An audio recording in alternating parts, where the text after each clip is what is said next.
Nifty में?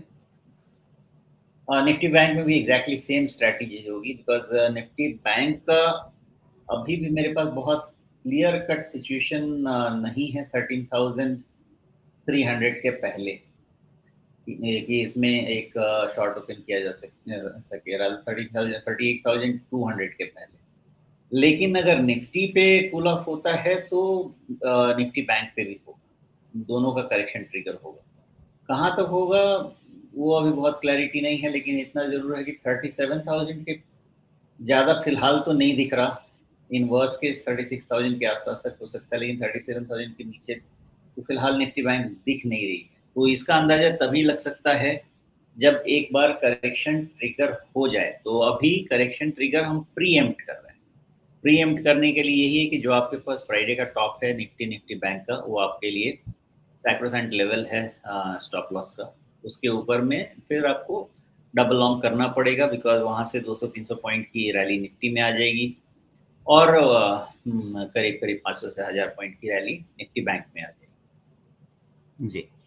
अब अमेरिकी बाजारों में जो आप देख रहे हैं संकेत कि भाई वहाँ पे तो संकेत शुरू हो गए हैं, और ये भी इंटरेस्टिंग है कि मतलब डाउ जोन्स ने अपना 200 डे सिंपल मूविंग एवरेज छुआ है, उसके थोड़ा ऊपर गया है और ऊपर जाने के बाद फिर वापस इसके नीचे आ गया है, नीचे बंद भी हुआ है।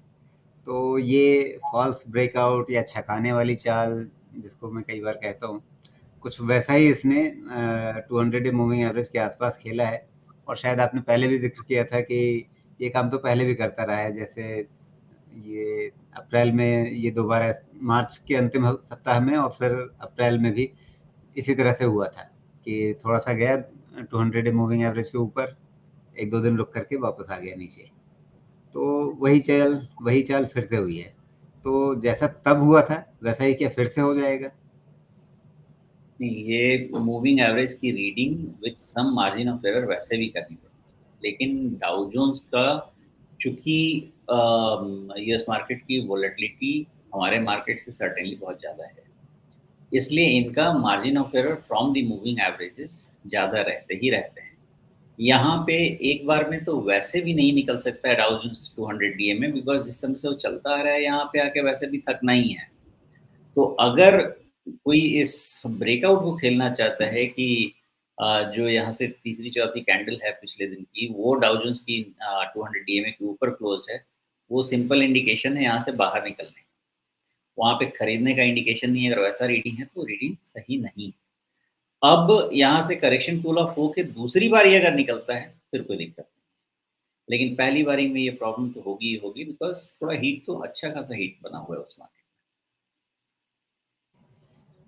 अगर हम उस लिहाज से देखें सुमेश, तो ये काम तो तब भी हुआ था ना मार्च में। मतलब मार्च में एक बार मार्च के अंतिम सप्ताह में 200 डे मूविंग एवरेज के थोड़ा ऊपर गया, वापस नीचे आया।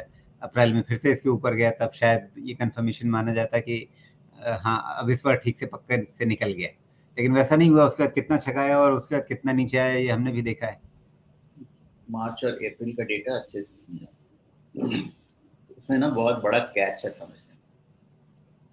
तो इसका जो मार्च के महीने में जो इसका 200 डीएमए पहली बार निकला था, मेरे पास 200 डीएमए नहीं है, ठीक, मैं जरा 200 डीएमए लगा लेता हूँ। ओके, तो हाँ, मार्च में जो पहली बार 200 डीएमए निकला, ये बहुत क्लियर है कि यहाँ पे इसको एनफ रेस्ट नहीं मिला था। बाकी आप सिर्फ डीएमए के अलावा और भी पैरामीटर्स देखेंगे तो उस पर आ जाएगा कि ओवरऑल ये मार्केट थका हुआ है, यहाँ से करेक्शन आएगा। लेकिन ये दूसरी बारी जब यहाँ से निकला वो भी 20th अप्रैल के पास, 19th अप्रैल 20th अप्रैल के पास, यहाँ पे सस्टेन कर जाना चाहिए था, लेकिन यहाँ पे तो ढंग से एक कैंडल का भी क्लोज नहीं मिला इसको। तो यहाँ पे किसी भी तरह से इसने डीएमए को बीट नहीं किया है। इसका मेन डीएमए जो फेल हुआ था वो हुआ था अच्छे तरीके से, वो भी दो बार वो हुआ था फरवरी में। वैसा स्ट्रक्चर में प्रॉब्लम करता रहा है ये, उसमें प्रॉब्लम थी। मेन मुद्दा ये है कि डाउ जोन्स को एक तो सिर्फ मूविंग एवरेज के बेसिस पे रीड नहीं किया जा सकता है, बिकॉज इनके अजीब अतरंगी चाल ही होते हैं।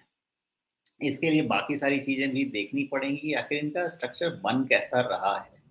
और उसके बाद अगर उसको बेक इन करेंगे, ट्रेंड फैक्टर करेंगे अगर डीएमए से, तो शायद थोड़ा हम कह सकते हैं कि उसमें क्या चाल बनेगी। क्योंकि इस बारी भी जब डाउ जोन्स 50 डीएमए क्लियर किया, तो इतना तो था कि 200 डीएमए तक पहुँचने के चांसेस रहेंगे, लेकिन मैंने उसके बाद कॉल लिया ही नहीं। क्योंकि मैंने इसलिए कॉल नहीं लिया है कि मोस्टली हो सकता था कि ये डीएमए ऑलमोस्ट 35,000 तक बीट होता था, 34,500, 35,000 तक, और फिर भी कॉल नहीं लिया जा सकता था कि डीएमए बीट हो गया है डाउ जोन्स का, इतना मार्जिन बन रहा था इस बार। तो अब यहाँ पे उसके पहले ही 34,500 जाने के पहले ही इसने एक प्रॉफिट बुकिंग ट्रिगर कर दिया है, और ये और प्रॉफिट बुकिंग शार्प हो जाएगी 33,475 के नीचे अगर क्लोज होता है तो। 33,475 के नीचे क्लोज हुआ अगर डाउ जोन्स, तो शायद इसमें प्रॉफिट बुकिंग और ज़्यादा हो जाएगी, और फिर हमारे मार्केट में भी उसका असर